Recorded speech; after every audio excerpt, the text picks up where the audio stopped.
This is the second part of the 3-part series about self-discovery, finding your life vision, and coming into alignment.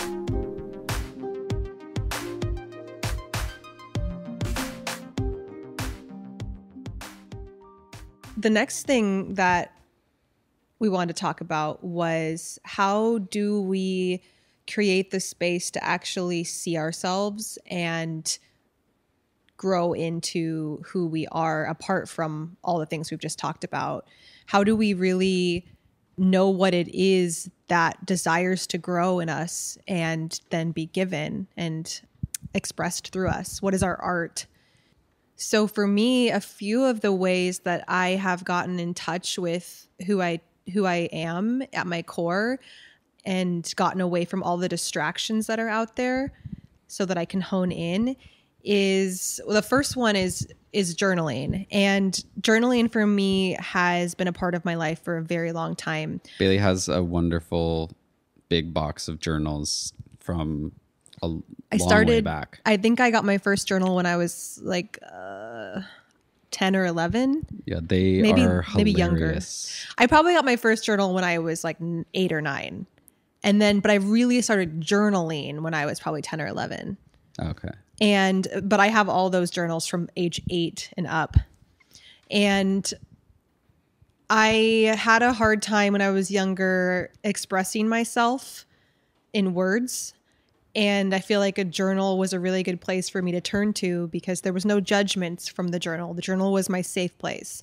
So as an adult, I still do this. I still write because our conscious mind is the one that's kind of operating day to day with people, and it's always thinking and planning and scheming.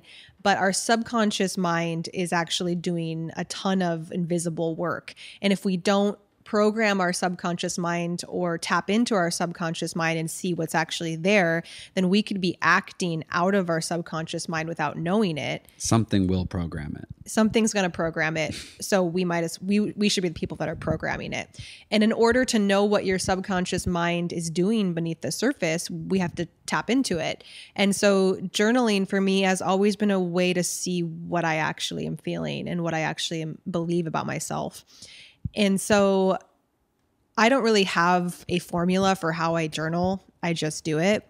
But something that's been helpful when I really don't know what to do is just writing without even really thinking, just writing nonstop, letting the thoughts just flow out of me freely without stopping and picking up my pen from the page, just keeping it flowing. And I've discovered so many things about what I'm actually feeling and thinking by just allowing, I guess you could call it word vomit, just like letting it come out. And that just gets me in touch with what it is I actually want, or it helps me discover the answer to a question I've had for a long time. So that's something that really is helpful in this journey of self-discovery is giving yourself the time to get in touch with that part of yourself. Yeah. I've used a book called The Artist's Way to prompt journaling. And part of that is a practice that I still use, which is morning pages. And that's just 3 pages of stream of consciousness writing every single morning. And literally sometimes it's just, I'm doing morning pages now. I don't know what to write. So I'm just going to keep writing until I think of something. And here I am writing this, still writing. And I just keep going until, eventually something comes out. Sometimes I struggle all the way for the whole entire 3 pages. But then it's done. That's fine. And then some days a real gem comes out. And some of the things I've posted on our blog are literally excerpts from my morning pages. But The Artist's Way is a really great, I think it's a 10 or a 12-week program, for lack of a better word. But it's essentially a number of journaling exercises and other exercises intended to help unblock creative energy, which I think is the underlying energetic force in in all that there is, really, but in every single person. I think that the spirit in Christianity, the Greek word pneuma, the wind kind of that blows through all things, is, or I think in Hinduism, it's called prana, is this creative force. And so I think for us, ultimately, we're not trying to strong arm ourselves into controlling that force, but letting go and opening ourselves up as channels for that force to just flow freely through. And the Artist Way has been super helpful for me in that process. And I continue to do the morning pages. And I even revisit a number of the exercises from that book from time to time. Julia Cameron is the author. I can post that in the show notes. Yeah. And looking back on what you've written can be really amazing. I've looked back on a lot of my writing from the past, and it's almost as if I always had the same wisdom in me the whole time. Yeah, and I get wisdom from myself in the past, which is cool. really fun.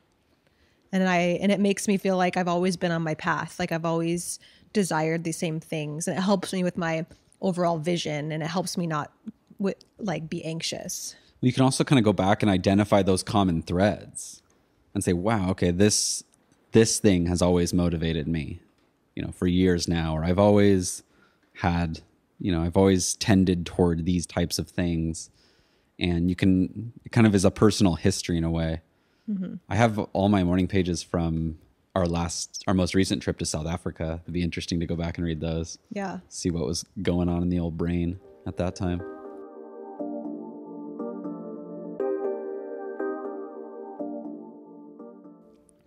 So another thing for, discovering who you truly are meant to be is getting out of people's energetic influence. And what I mean by that is we have our physical bodies that we all know of, but we also have an energy field, and people call it an aura or the chakra system. All these things are kind of talking about the energy that our body carries as well. And our energy is influenced by whatever we are surrounded by. So we need to get out of the energy field of other people, or get out of the city, or, where the energy is really condensed, and get into a more energetically clear space in order to have clarity. So a few of the ways that I do this are by smudging. So you can use a plant like sage and burn it in your house to cleanse the space and cleanse your body. And this helps clear your energy of other people's energy. Also, taking a shower also clears your energetic field. I feel like a lot of people get their aha moments in the shower. So that's actually why that happens. Like I said, with journaling is another way to separate yourself from other people and get into your own space, so you can have clarity. Forest bathing, where you there's that book. Somebody's wrote a book about that. Yeah. We'll have to maybe post that in the show notes also. Yeah. I haven't read it, but I imagine it's good. But, walking through a forest or out in nature, we all know how that feels, to get that clarity when you're just surrounded by nature and nobody else's energy.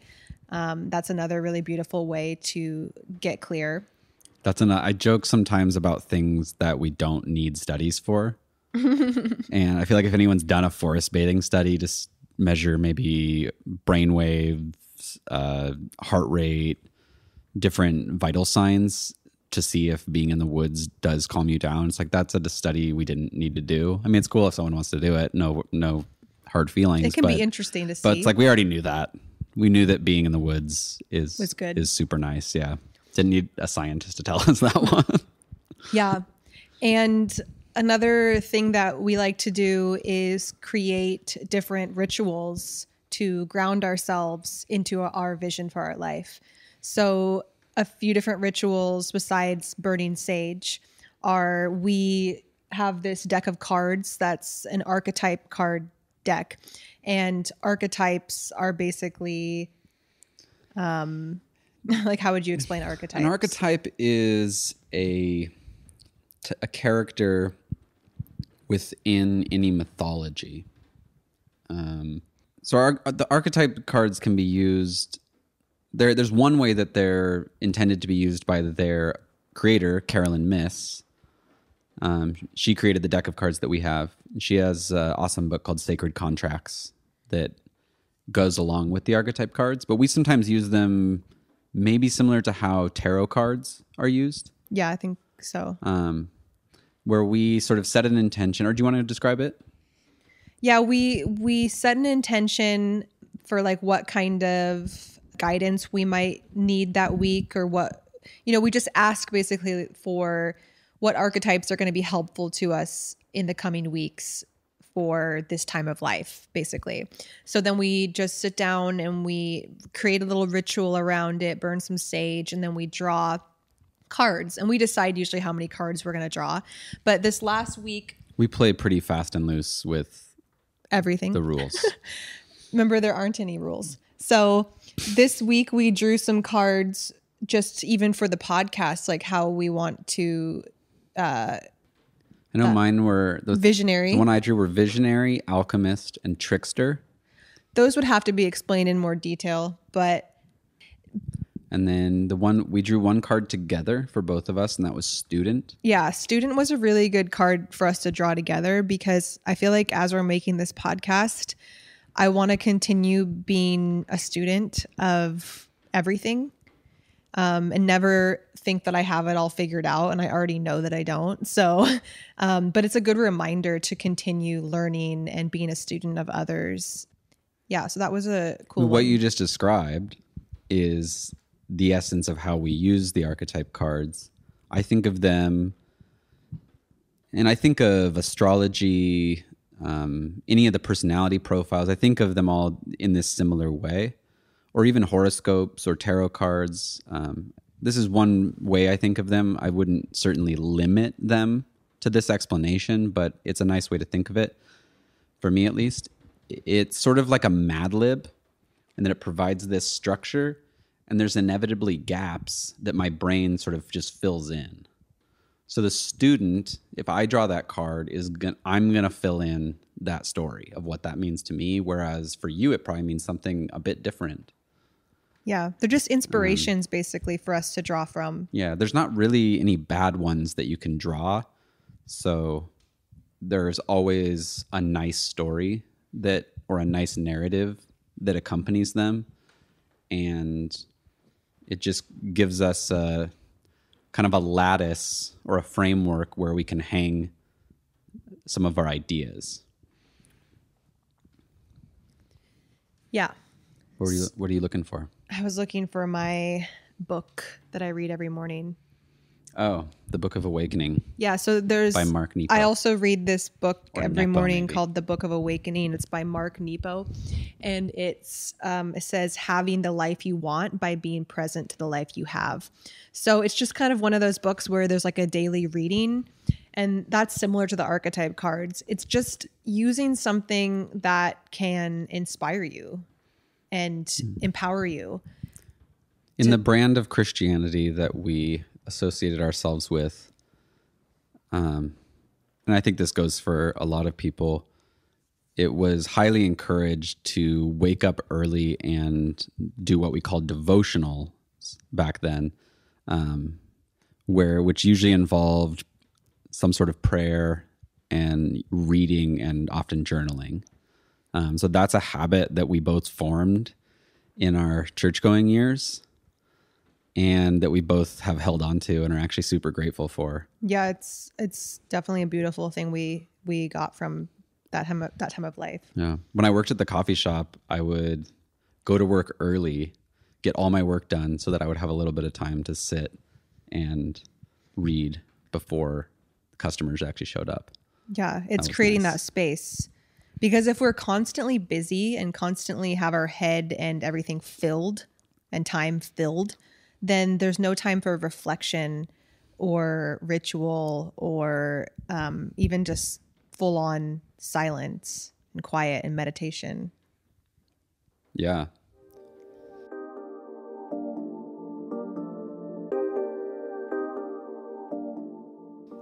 Anything can be made into a meditation. I use washing the dishes a lot. There was this book I read years ago called Practicing the Presence of God by this guy, Brother Lawrence. And he talked about how at every moment, no matter what he was doing it like as an act of prayer. And the dishes was a big example. And so I adopted that practice at some point of using when I'm doing the dishes. Sometimes I use it just as a time to be fully present and meditate that way. And I just focus on all the sensations involved, the temperature of the water, the feeling of the soap, the contours of all the dishes, the shape of the cups. I can just be present with all those sensations. And I find that sometimes when I'm doing the dishes, I find myself resisting that because it's not a fun thing to do. I think a lot of people resist doing the dishes. Yeah, but I find if I don't resist it, I'm still doing the same thing. I'm still doing the dishes, which I have to do anyway, unless I want to have a gross kitchen. So I can either do them while resisting it, or I can do them in kind of just a state of loving awareness and be present with what it is I'm doing. And it's so much nicer. And sometimes I can even just use it as just a nice time to think. Yeah. If I'm not feeling, sometimes it's nice to just have it as a time not to think. Yeah. Because there's so many sensations and things going on that it is actually a bit easier even than just sitting and meditating. But there's been a lot of benefits of meditating. Yeah, meditating, I will say, has been probably the most helpful thing for my quality of life. And I'm so glad to see that it's getting so much press and attention lately. And no doubt the kind of consumer media will make it trite. That's just kind of what happens. I mean, look what happened to Christmas. It always happens. But I am so glad to see that it's getting so much coverage, and even people studying it in universities, implementing it at schools. I just think if more people in the world are meditating, we can't help but have a better world. It has helped my anxiety so much, my pressure that I had on myself to do, accomplish. The stress of just trying to decide what I should be doing, who I am, like all the things we're talking about. Meditation has calmed my mind so much. Yeah, so many people I know have said the exact same thing. What meditating does for me is slows down my reaction time to any given stimulus. And most of the time that stimulus is a thought. And meditation is time where I just sit and observe my thoughts rather than getting caught up with them. The metaphor I like is thinking of my thoughts as a river, or maybe the thoughts are kind of floating debris in the river. And if I'm in the river, then I'm going to get hit by all this debris, these logs, these driftwood, all these things coming down the river, and they're just going to hit me and kind of bounce me back and forth, and I'm at their mercy. But when I meditate, I step out of the river and sit on the bank and just watch it all go by and try not to get attached to it, not get hit by it. And if I do find myself in the river, then I just step back out on the bank. And what that looks like in practice is if I am sitting there and realize, oh, I'm thinking, I'm caught up in my thoughts, then I come back to my breath. That's what I use as an anchor. And that's, I think, the most common anchor that is used in meditative practice. But there's a number of apps that are super helpful for that. Calm, Headspace, Insight Timer is the one I use. We can put those in the show notes too. Yeah. They're all, you can get them all for free, at least initially, and try them out and see which one. A lot of it, starting with guided meditations, can be super helpful. And then eventually it, for me at least, it got to the point where it was much easier to just do that unaided. We even tend to do a little meditation before we do the podcast sometimes, especially if our mind is racing with like, what are we going to talk about? What are we going to say? Like the worry that comes up whenever you're doing something. Meditation has been really helpful to kind of like recenter and realize that we are perfect as we are. And that in that state, what is going to come out of us spontaneously is going to be from our, authentic place, like a place that anxiety is not forcing these words out of us. Anxiety, doing things in the state of anxiety, it's a completely different outcome than doing it from a place of centeredness. Yeah, especially in doing the podcast, in recording myself, there's a lot of fear, and there is the temptation to try to augment what I'm saying to fit what I think people want to hear or to fit with someone's expectations. It's ultimately just what I think will get the best response from people. And taking a second to take some deep breaths and center, I can get back to a place. I can remind myself in that moment that it's ultimately a place of love that I want to act out of, and not that place of fear. Yeah. Of worrying, knowing that if I'm acting out of love, that's the juicy ripe peach. And if someone doesn't like it, then that's fine. It's just not for them. Yeah. But it's not. But it's still coming from a place of love, and so it's ultimately a good that's being put out in the world. It's for all those fellow peaches out there. Or the peach lovers of the world. I used to not like peaches, and now I love peaches. So sometimes people come around. I've always loved peaches. I have really hairy arms, like really hairy arms. Like it's surprising. One of my arm hairs I found the other day was like 2 inches long. But I also am blonde, so it's not super noticeable, but I used to get made fun of for it. And so my mom's nickname for me to help with my social awareness of my hairy arms. Would people call you a monkey? Somebody called me a monkey one time. Guys in high school would make fun of me, so I started shaving my arms and, all that stuff. So my mom would call me her little peach because peaches are fuzzy and they're perfect that way. We like that. We like peaches to be that way, so why can't we like our arms that way? I think as a kid I was used to canned peaches, and so that's why I didn't like them as much. You have to have the fuzzy outside. Actually, that texture with the inside is what makes it so good. I eat the kiwi skin too. Yeah, we eat kiwi skins with our kiwis, so I am all about the fuzzy outside. And as your husband, I'm all about the fuzziness. So yeah, thank you. Yeah, I don't shave my arms anymore. I like fuzzy animals as well, so it's a different like, but it's good by me. Yeah. I guess to say a few other words about meditation, the most helpful thing, establishing a new habit is always difficult. And so making it as easy as possible from the outset is super important. I think I probably did a classic Johnny, and I probably decided that I was going to start with like a half hour of meditation twice a day. I maybe did that for 2 days and then abandoned that. And then I decided to make it easy for myself. And I think I just started doing 5 minutes. And most mornings I would actually end up wanting to do longer. But as long as I went into it knowing it was just, I can sit here for 5 minutes and just watch my breath, that's super easy.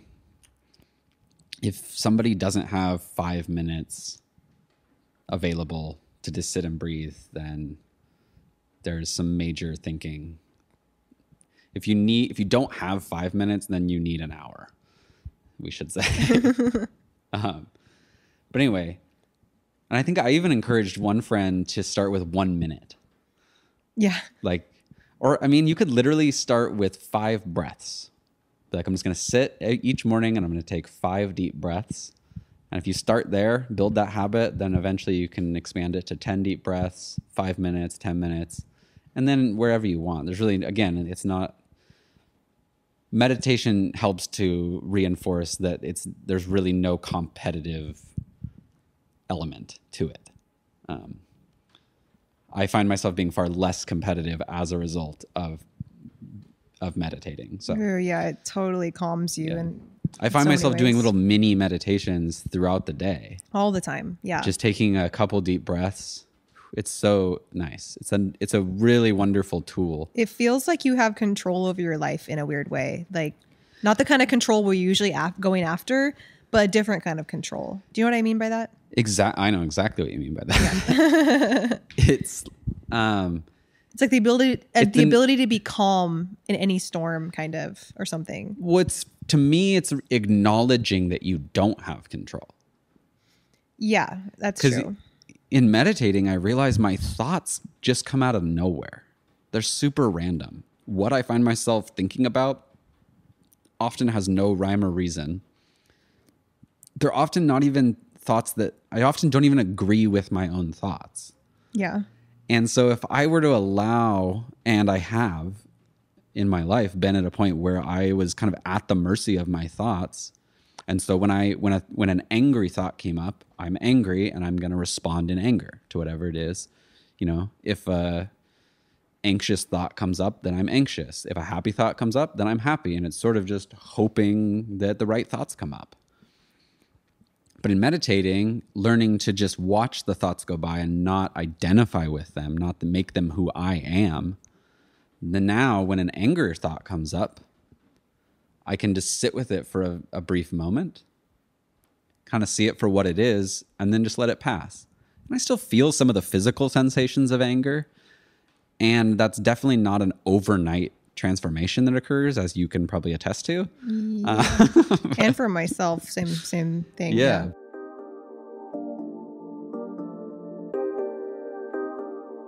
We've talked a bit about looking at what you say. What's going on in the brain language-wise? What's the thoughts? What's the words? What's the story we're telling ourselves? And kind of looking at what we want through that lens. And we've done lots and lots of work in that respect. But then there's this other side of it that is taking a look at what you do. Because I found for myself that often something that I believe in theory doesn't actually work itself out in practice. And the example that I can use is the yellow walls in our house. When we first came in here and looked at these walls, the thought came up that I was maybe going to need to ask if we could paint them, and that I wasn't going to like them. But then in practice, I don't care at all. They're not even that noticeable. No, now I like them. I've just gotten used to them, and I definitely don't want to take the time to paint them. They're not even really yellow. They're more like a beige. No, they're just a nice, warm, golden color. But so to be able to recognize that that kind of goes back to what I said about how I don't even agree with some of my thoughts. And, to quote Jesus again, he said, like, you'll know them by their fruits. That if a tree produces bad fruit, it's a bad tree. If it produces good fruit, it's a good tree. Just because, if a tree produces cherries, it's not an apple tree. And so looking at what fruit I actually produce in my life, and one of those fruits is not caring about what color my walls are. And so why would I let, that thought consume me and bother me when I really just don't care? So being able to identify where my practice contradicts my theory has been super helpful in not only not getting upset about certain things or not getting attached to certain ideas, but also in making slight little changes. All that's to say that it can help to, I guess, you can kind of go back in your journals and see where something that was a really big deal at one time just doesn't exist anymore and cease to be a big deal very quickly. Often the things that have given me the most anxiety and stress have turned out to be a whole lot of nothing. Sometimes we are conditioned to care about stuff.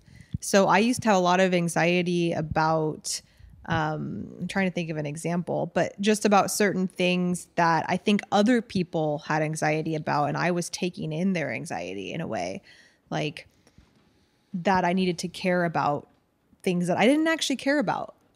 Do you know what I mean by that? Yeah, I mean, I think the walls are an example of that.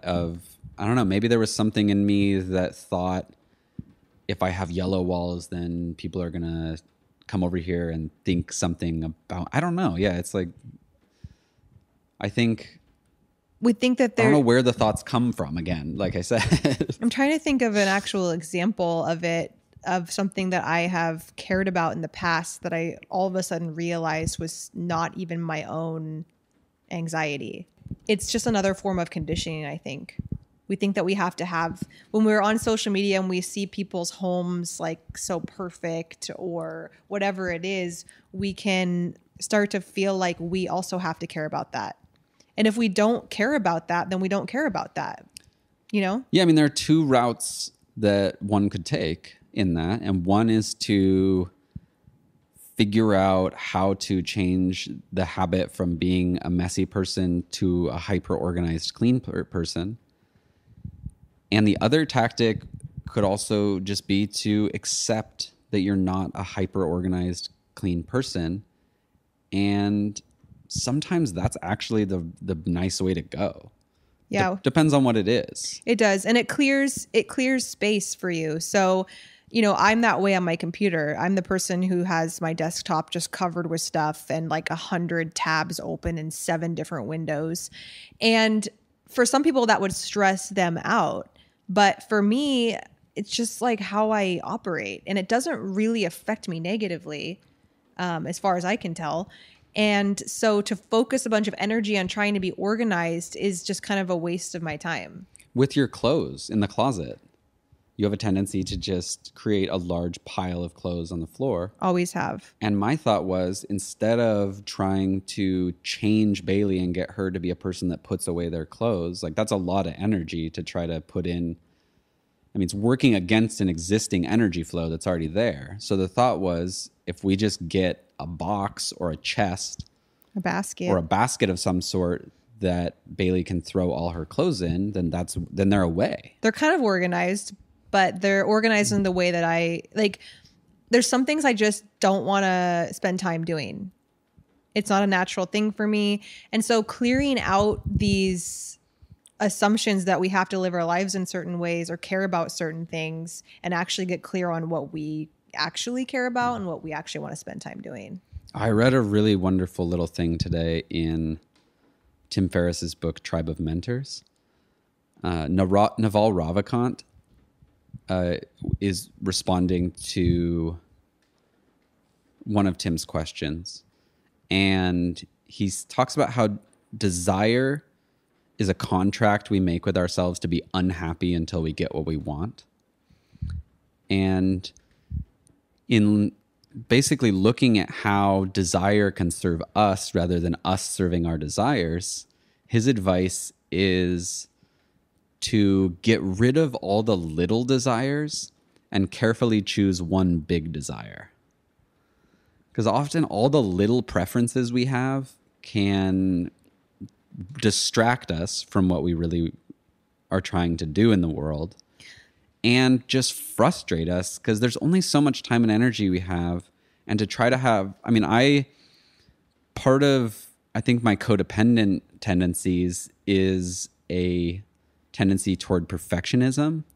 And that's been something I've had to, loving myself as I am has been the key in transforming that tendency and just accepting things the way they are and allowing what comes out naturally to be okay. And that doesn't mean I'm not a disciplined person or that I, live as a slob. There's still times when I have to sort of get myself motivated to do things that I maybe don't necessarily want to do, like the dishes. But meditation has actually also been a huge help in seeing that all these different preferences that I think I have, the way that I judge everything in my life as this is good, this is bad, that's okay, that's not okay. A lot of my thoughts are just constant judging what's happening around me. And that leads to a lot of frustration. And when I can stop sort of judging how things around me should be, like Alan Watts says, the trick we play on ourselves is that the place we are is the place where we think we should be somewhere else. Yeah. And so we're in this place where we think we shouldn't be, you know, instead of just being in the place we're at. And social media, you know, if overdone, can contribute to that fear that we should be somewhere else, doing something else, like someone else. It fills our head with a lot of things. Yeah. And all the people that I follow on social media that are doing amazing things, creating wonderful art, you know, living beautiful lives, are on their path. And I have to remember that I have my own path.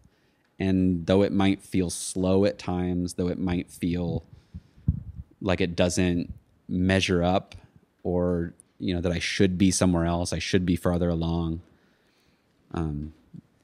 not being so caught up with all those thoughts has allowed me to be so much more at peace and trusting that I'm on my path and my nature is unfolding, and that, like, ultimately it's okay. We're in the same place as we were before, but the anxiety is gone. And the anxious thoughts still come up. Yeah. They're always there. They just arise, you know? They're always there, yes. But I've noticed my anxiety drop, like, exponentially. Like, I really am coming to this place lately where I feel so much more in alignment with who I am because of all the things we've talked about, because we've put the time into all these things, that all of that pressure and judgment and anxiety that I would hold over myself to make sure I was gonna get to my goal or whatever was actually counterintuitive. And it actually made me not really a person that I feel aligned with. And nowadays, I know, like, the anxiety is still there. Like you said, it still comes in and out of focus.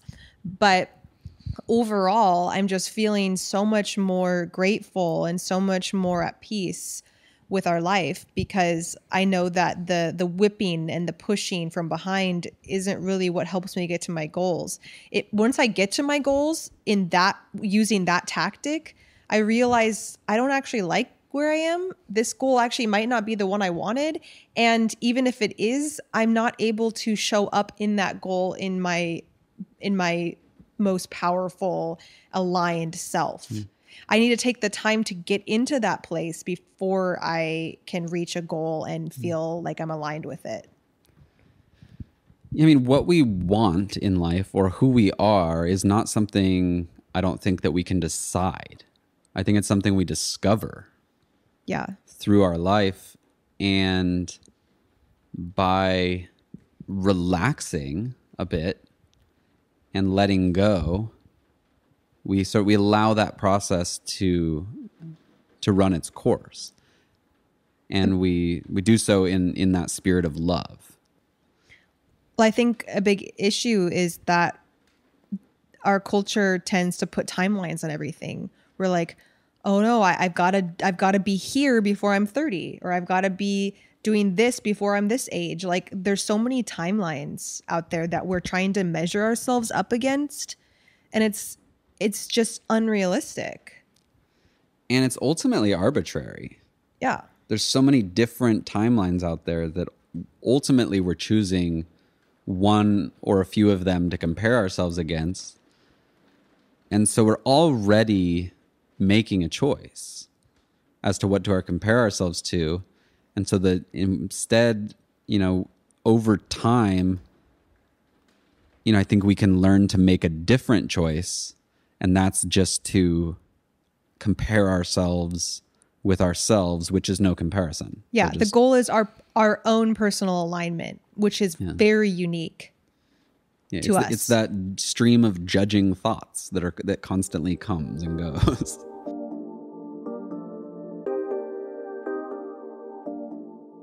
Well, I mean, in deciding what to pursue and who we are, Oh yeah. like we were going to talk about how Yeah, some of the different kind of techniques that I've used or kind of thought experiments, I guess. I said trying to be aware of where my thoughts contradict my actions or vice versa. And another has been looking back to my childhood and trying to identify the times and the things that I did in those times when when I felt free to some extent, at least as much as I could. And for some people that might be way back when they were a child. For me, it was when I was right before we got married. For the few years before that, I was snowboarding as much as I possibly could. That was my trajectory at that time. The goal I was pursuing was snowboarding for a living.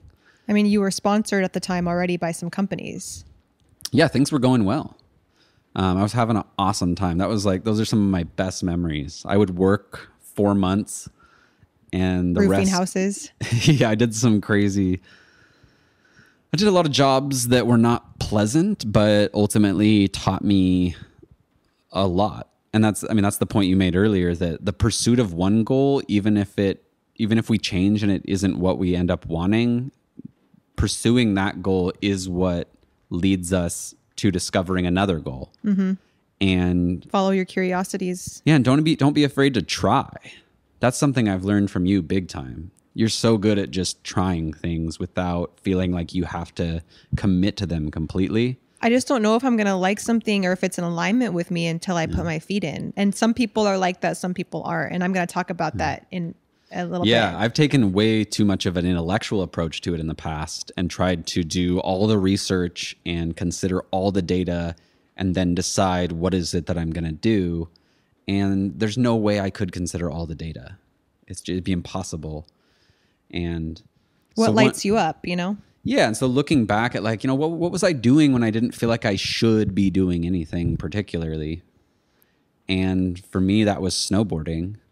And while I no longer am trying to pursue snowboarding as a career, I can still use that as a principle to inform the decisions I make now. And so now I sort of look at where is it easy to overcome resistance in my life? What things do I easily push through any obstacle to be able to do them? And you lose track of time. And when do I lose track of time? And right now it's making surfboards. Yeah. Boards of any kind are kind of It's always boards. and play. And playing. And so there's been a few times now that I've gone out to my workshop to just grab something, and literally 4 hours later I come back because I saw something on a surfboard that I wanted to mess with a little bit, and then I just get lost. And to me, that's a wonderful feeling. That's my favorite feeling, is getting so absorbed in something that I lose track of time. And another good question is, when do you forget to eat or poop? Just, I mean, for me, I lose track of time when I'm studying self-development things, which is, part of the reason why this podcast works for both of us is because we both have been doing self-development kind of things since we were young. And that's a place that we could just talk forever, and we lose track of time. This podcast is going to be probably 3 parts because that's how much we enjoy talking about this stuff. Yeah, I've lost track of time at this point. I have too. Yeah, I don't even know how long it's been, but in a lot of ways, though, that's why we've chosen the podcast, as a thing to do, because it's where we feel that it's somewhat easy for us to overcome the resistance, and the resistance is there. Yeah, we've explained that in a few of the beginning. Yeah, in every single episode, there's some period of discomfort that has to be pushed through. That's just life, though. Yeah, even getting all the gear out and setting everything up and doing all that is a little obstacle that has to be overcome, when the easy choice would just be to not do it. I guess, Yeah. or do something else. But if you want something enough, you're going to push through those obstacles. And the other things for me that I can do with, or the things that I do where I lose track of time are art and design of spaces. I'm a large scale floral designer as my main job. And I when you're decorating, I love to decorate, and it's decoration that creates an environment that feels like really special to me. And doing that kind of art and doing huge floral like nature installations is something that for some reason just brings me a lot of joy. And you really can't stop me from doing it. I've made a few installations in our new house, and they are something I just love to have in my space and something I love to do for other people. And the third thing for me is dancing. Dancing's another place I lose track of time. And I'm actually a pole dancer, and pole dancing is something that I don't do that for money, but it's something that enhances my life because it's something that feeds my soul. And it helps me discover more about myself through moving my body. So yeah, those are kind of my things that anything to do with creativity for both of us really calls to us. And so we've gotten pretty clear about what those things are. And now our idea of what we want to do with our lives and our visions has become way more narrow and less distracted. I spent a long time, many years, being in that position of trying to push myself and trying to get myself to do things. And that often looked like consuming a lot of caffeine or trying different techniques to get myself in like a super pumped, motivated mindset, or find some way to energize myself to do these things that I felt like I should be doing. And so then instead of asking the question of how can I get myself to do what I need to do, what am I constantly having to push myself to do? I instead started asking, what do I have to stop myself from doing? Yeah. And things like making surfboards, that's something where at some point I have to come back to reality and be like, oh shoot, my stomach is super empty because I haven't eaten since breakfast. So I actually need to attend to some of my physical needs. And so that's, I think, a good sign. And then it just makes life so much easier.